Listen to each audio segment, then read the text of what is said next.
Hi everyone, my name is Caris. Welcome back to my corner of the internet where I talk about books and other things that I enjoy, and welcome to my May wrapper. I actually did amazingly well in terms of the number of books that I read. I actually managed to read 10 things in May, and when I first looked at the pile of things I was like, oh, but 4 of them were graphic novels, but then I realised that one of the non-graphic novels was actually massive, so I think I had a pretty decent month. I want to get through the books fairly quickly, so I'm not going to waffle on too much, but just before I begin I want to put another reminder here that I am currently running 2 giveaways, one on YouTube and one on Twitter. The YouTube one I will leave a link to in the description and the cards, and on Twitter it's my pinned tweet. The link to my Twitter is in my bio. You've still got a bit of time left to enter if you would like to win a book of up to £10 of your choice. But now that's out the way, I will get on with showing you all of the books that I read. So the first thing that I finished in the month of May was the thing that was absolutely massive, and that was Plain Bad Heroines by Emily M. Danforth.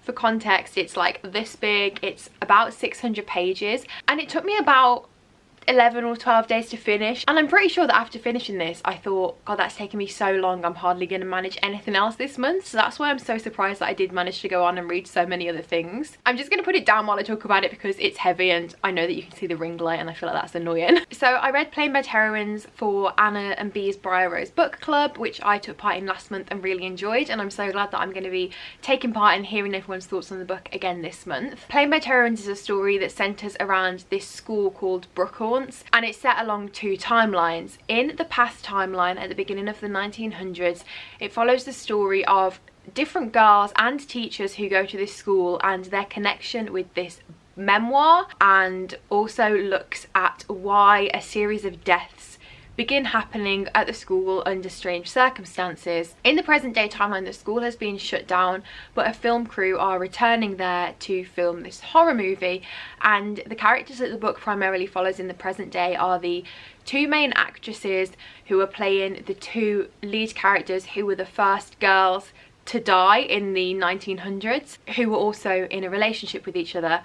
And then the third character that it follows in the present timeline is the writer. It sort of just switches back and forth between those 2 timelines. In the present day, some strange and mysterious things begin happening on the film set. There are a lot of relationships that are explored both in the present and the past timeline, primarily sapphic relationships, which is obviously really great to see. And it was particularly interesting to see in the earlier timeline how certain characters that were in relationships with each other had to go about hiding that because of the time period that they were living in. I think overall I'd give the book somewhere in a 3 to 3.5 star rating. I did find it really engaging. I think the fact that I managed to get through it in the amount of time that it took me proves that, because I know it took me quite a while, but it is such a long book. I was always picking it up and wanting to keep going and see what was going to happen next. However, I did feel like there was perhaps a bit of disconnect between the 2 stories, and I would have liked to have seen them come together a bit more. And I also felt in certain places that it was a bit too heavily balanced towards one side of the plot. I think especially towards the beginning, because in the past timeline we're following a much smaller group of characters, whereas in the present timeline you're getting introduced to these 3 main characters and then all of their separate lives and their friends and families. And I think I found that particularly towards the start it was a bit too heavily balanced towards that storyline as opposed to the one set in the past. I also do think that the book could have been shorter. I feel like it could have probably been like 400 pages and it would still have had the same impact. I can understand why it's quite a long and slow paced book, because that sort of plays into the gothic genre that it's sort of fitting in with, but at the same time I think we could have still kept the same tensions if it had been a little bit shorter. That being said, I would recommend it as an enjoyable read, especially if you're looking for something with a bit of a gothic vibe. I would say that if you're expecting horror, that's not really what this is. I know I thought it was going to be horror going into it, but I didn't find it scary, particularly in places, just a bit creepy and eerie and tense. And the final thing that I'm going to say about it, because I mentioned it in a vlog and some people agreed, so I want to see if more people do, is I thought that the asterisks for the footnotes that were at the bottom of some of the pages were just not very clear, and I kept missing them, and that really frustrated me and I think brought down my reading experience a little bit. Moving on, the second book that I read this month was Small Pleasures by Claire Chambers. I read this for a book club, and you know what, it's actually stayed with me a lot more than I thought it would, and I feel like it's one of those that has sort of grown on me. I initially gave it a 3 stars, but I think I would probably up it to somewhere closer to a 4, maybe like a 3.5 now. Ratings is so arbitrary, but do you know what I mean? Like, I feel like I like it more now than what I did when I first finished it. This is set in the late 50s, and our main character is a reporter who works for a paper, and the paper has had someone contact them to say that her daughter was the result of a virgin birth.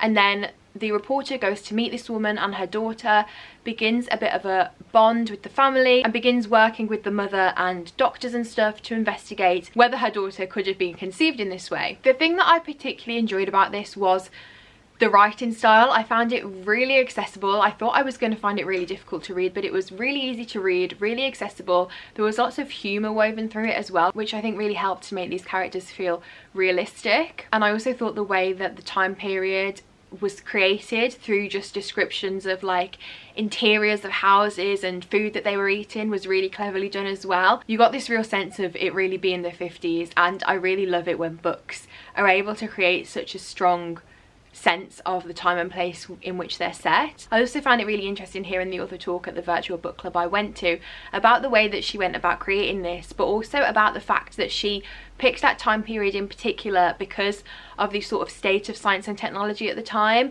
She said that if it would have been set in the present day, it just wouldn't have worked, because you would have just done a DNA test straight away and figured out whether or not the virgin birth story was true. Whereas at the time there was just enough medical technology to be able to investigate, but there wasn't quite enough to give the same level of scientific accuracy and certainty as we would have today. And that made following along with this "is it really a virgin birth" storyline really interesting. The reason why I didn't give it a higher star rating is first of all because I sort of finished it and thought, oh, that was nice, and didn't think it would make any lasting impression on me.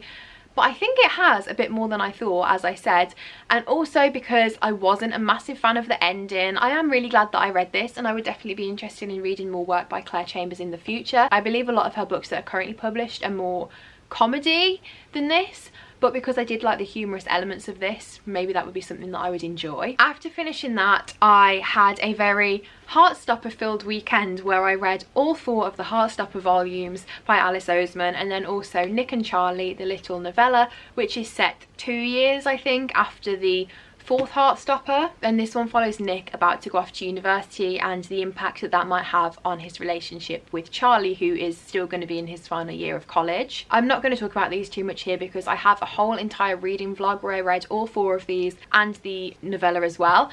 But just know that I absolutely loved them. I gave all of the graphic novels a 5 stars, and then I think I would give the little novella a 4 stars.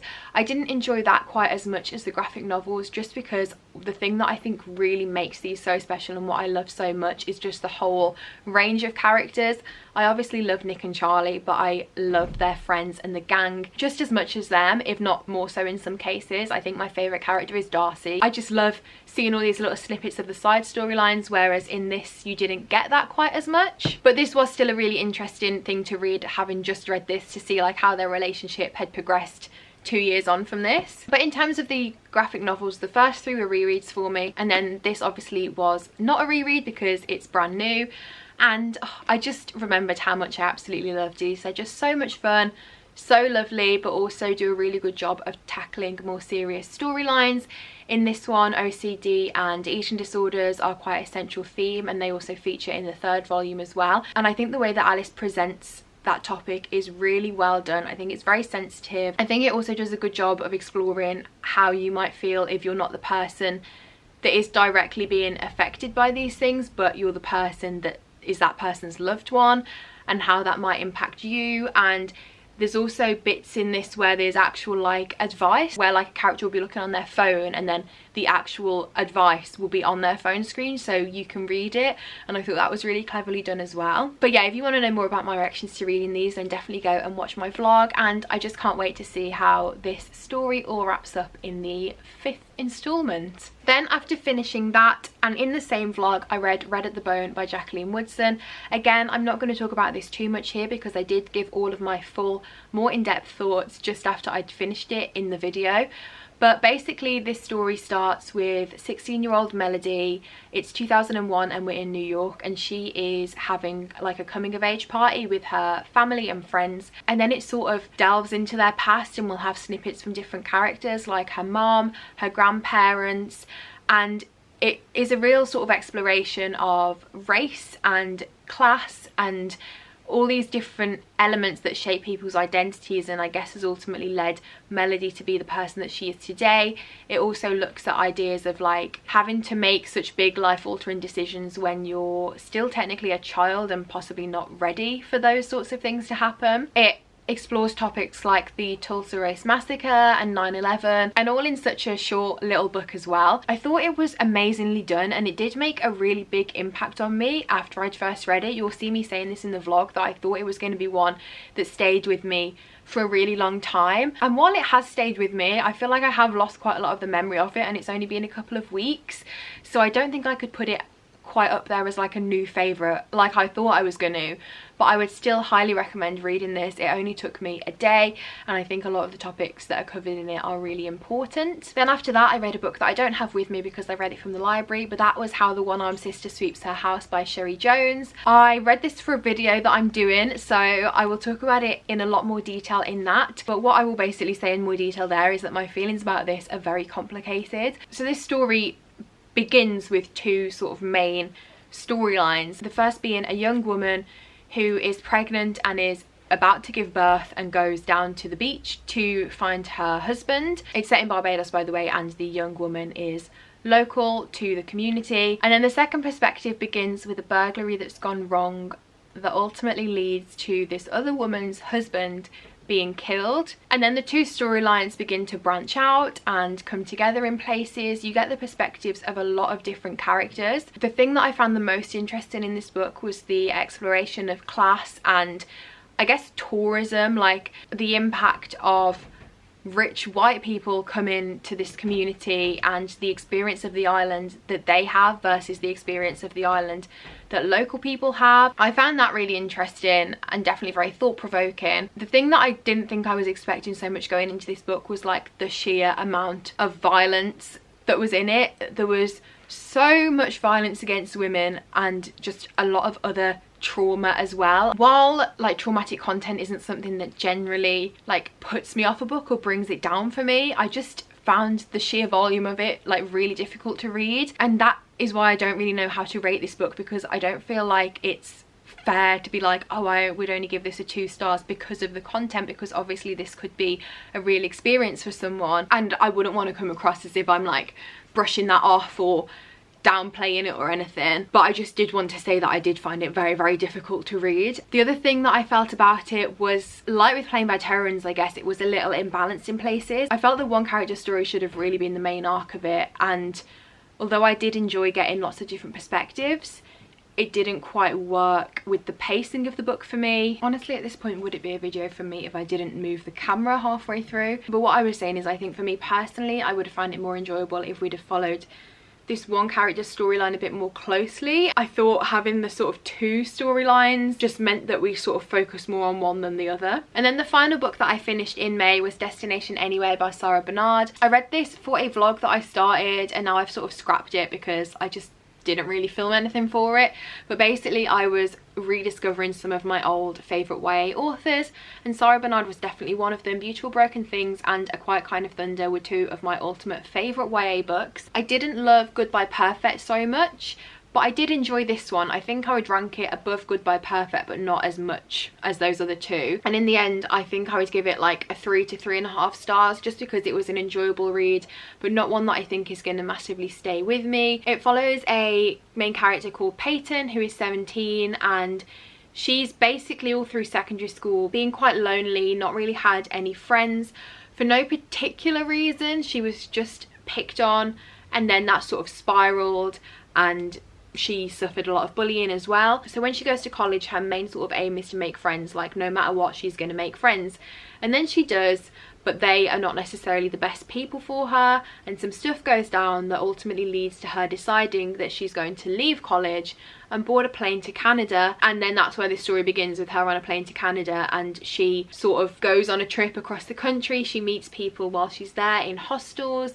and it's all sort of a story of her discovering this new country, but also discovering herself and going on this adventure. What I really enjoyed about it was the travel aspect. I think travel is something that I'm just craving, and I love that sort of of sense of like found companionship between Peyton and the people that she meets while traveling. The thing that I didn't really like about it is I think I couldn't really suspend my belief that she was able to do this. I mean, she was only 17. You're meant to be in like full-time education now unless you've got a job or an apprenticeship in the UK until you're 18. And she also paid for this trip with her dad's credit card. So I just find it difficult to believe that she'd be able to get all the way out there by herself without any repercussions or anyone finding out or like stopping her. I also wasn't sure about the age of some of the other people that she meets on her trip, especially ones that she begins having romantic feelings towards, again because she is only 17, and I don't think the age of the other characters was ever really clarified. And I found myself sort of wishing that she was just even maybe like a year older, and the story had begun with her going to uni thinking that she was going to make friends, and it hadn't worked out and she dropped out of uni and went on this trip. I thought maybe that would have worked a little bit better, just because that topic is something that really interests me as well. I thought that was possibly a missed trick here. As I said, there were some elements of this that I really enjoyed, and the one thing that I can always say for Sarah Bernard's books is that they're really engaging. I really enjoy her writing style. I think she creates really well written and believable characters, and I'm looking forward to reading whatever book she brings out next. So that was my reading month for May. I'm really impressed with myself, not gonna lie. If you've read any of these books, I'd love to hear your thoughts in the comments, or just leave me an emoji to let me know that you've watched the video. Other than that, that is it for today's video. Thank you all so much for watching. I hope you're all keeping safe and staying well, and I will see you again next time. Bye.